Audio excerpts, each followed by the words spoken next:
संपूर्ण वस्त्रात असलेल्या स्त्रीला अशोक खरात प्रकरणात रुपाली चाकणकर आक्रमक, आता थेट कायदेशीर कारवाईचा इशारा. भोंदूबाबा अशोक खरात प्रकरणावर रुपाली चाकणकर यांनी सोशल मीडियातून भूमिका मांडली. अशोक खरातशी माझा कुठलाही आर्थिक संबंध नव्हता. त्याच्या कुठल्याही जमीन व्यवहारात माझी पार्टनरशिप नव्हती. खरातकडे मी कुठल्याही महिलेला घेऊन गेले नाही, असं चाकणकर यांनी स्पष्ट केले. खरात प्रकरणात माझी बदनामी करण्यात आली. या प्रकरणात बदनामी करणाऱ्यांविरोधात मी आता कायदेशीर कारवाई करणार, असा इशारा त्यांनी दिलाय. तर अनेकांना कायदेशीर नोटीस पाठवल्याचं त्यांनी स्पष्ट केलंय. रुपाली चाकणकर यांनी त्यांच्या एक्स हँडलवरून ही एक पोस्ट केलेली आहे. खरात प्रकरणात पहिल्या दिवसापासूनची भूमिका माझी ठाम आणि स्पष्ट होती. खरातच्या कोणत्याही आर्थिक व्यवहाराशी, जमिनीच्या पार्टनरशिपशी दुरान्वयही माझा संबंध नव्हता. मी कधी कोणाच्या कुठल्याही महिलेला खरातकडे घेऊन गेले नाही, ना माझा आक्षेपार्ह फोटो व्हिडिओ होता. पण तरीही गेल्या 1.5 ते 2 महिन्यांपासून अतिशय अश्लील भाषेत विधानं करत, कोणताही पुरावा नसताना माझ्यावर, माझ्या कुटुंबावर आरोप करण्यात आले. ते अतिशय वेदनादायक होते, अशा भावना त्यांनी या पोस्टमधून व्यक्त केल्या आहेत. यावेळी रुपाली चाकणकर यांनी बदनामी करणाऱ्यांविरोधात कायदेशीर लढा देणार असल्याचं म्हटलं आहे. इतरांप्रमाणेच माझ्या कुटुंबियांनी खरात याला गुरु मानले होते. जो पाद्यपूजेचा व्हिडिओ होता तो अतिशय जुना व्हिडिओ होता. त्यावेळेस मी आयोगाचे अध्यक्ष नव्हते. खरात प्रकरणाचा तपास पारदर्शकपणे व्हावा यासाठी मी राज्य महिला आयोगाच्या अध्यक्षपदाचा आणि प्रदेश अध्यक्षपदाचा, अशा दोन्ही पदांचा राजीनामा दिला. तरीसुद्धा ज्या पद्धतीची चिखलफेक झाली, AI चा वापर करून ज्या पद्धतीनं व्हिडिओ तयार करण्यात आले, सातत्यानं बदनाम करण्याचे षडयंत्र रचलं गेलं, त्यासाठी आता कायद्याच्या चौकटीतून लढाई लढणार आहे. आशा मिरगे यांना आत्तापर्यंत मी 3 नोटीस पाठवल्या आहेत, मात्र त्यांनी त्या स्वीकारल्या नाहीत. म्हणून मी कोर्टाच्या माध्यमातून त्यांना फिर्याद दाखल केली. 2 जुलै रोजी त्यांना कोर्टात हजर राहण्याचे आदेश दिले आहेत, अशी माहिती चाकणकर यांनी दिली आहे. खरात प्रकरणामध्ये पहिल्या दिवसापासूनची माझी भूमिका ठाम आणि स्पष्टपणाची होती. खरातच्या कोणत्याही आर्थिक व्यवहाराशी, जमिनीमधल्या पार्टनरशिपशी दुरान्वयी माझा संबंध नव्हता. मी कधी कोणत्या महिलेला खरातकडे घेऊन गेले नाही, ना माझा आक्षेपार्ह फोटो व्हिडिओ होता. पण तरीसुद्धा गेले 1.5-2 महिने अतिशय अश्लील भाषेमध्ये विधानं करत, कोणताही पुरावा नसताना माझ्यावर, माझ्या कुटुंबियांवरती केलेले आरोप हे अतिशय वेदनादायक होते. आणि म्हणून आता ही माझी लढाई कायद्याच्या चौकटीतून आहे.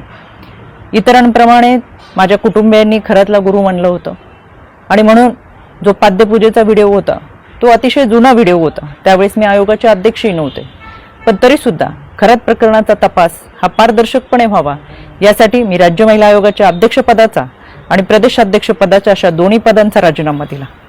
तरीसुद्धा ज्या पद्धतीची चिखलफेक झाली, AI चा वापर करून ज्या पद्धतीचे व्हिडिओ बनवले गेले आणि सातत्याने बदनाम करण्याचं षडयंत्र जे रचलं गेलं, त्याच्यासाठीची ही लढाई कायद्याच्या चौकटीतून.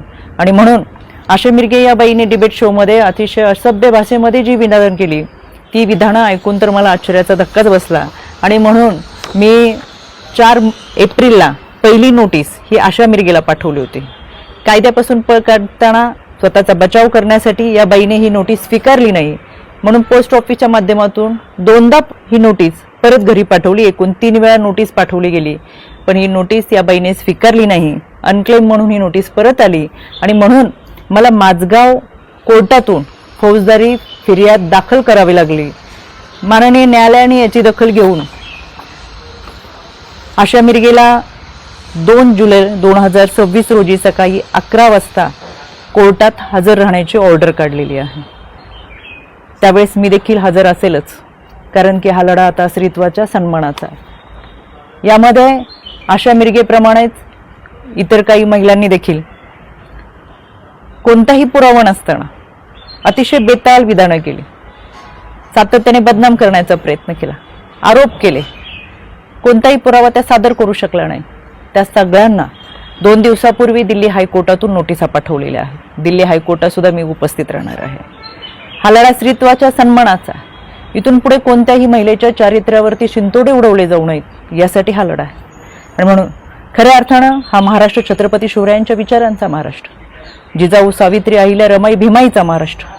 संपूर्ण वस्त्रात असलेल्या स्त्रीला विवस्त्र करण्याचा प्रयत्न या विकृत मनोवृत्तीच्या लोकांनी केला, आणि म्हणून या विकृतीच्या विरोधातला माझा लढा आहे. ही लढाई मी निश्चितपणाने लढेल. पहिल्या दिवसापासून जे सांगत आले ते आजही सांगते. सत्य प्रखरतेने तुमच्या समोर आहे. कोणताही पुरावा नाही, कोणतेही दुष्कृत्य, गैरकृत्य कधीही केलेलं नाही. इतरांप्रमाणे आम्ही हे आध्यात्मिक गुरु खरातला मानलं होतं. याच्या पलीकडे आमची कोणतीही भूमिका नव्हती आणि म्हणून हा लढा मी कायद्याच्या चौकटीतून लढते. 2 जुलै सकाळी 11 वाजता आशा मिरगे हाजीर हो, मी स्वतः माझगाव कोर्टात असेल. Bureau report SBN Marathi, Nashik.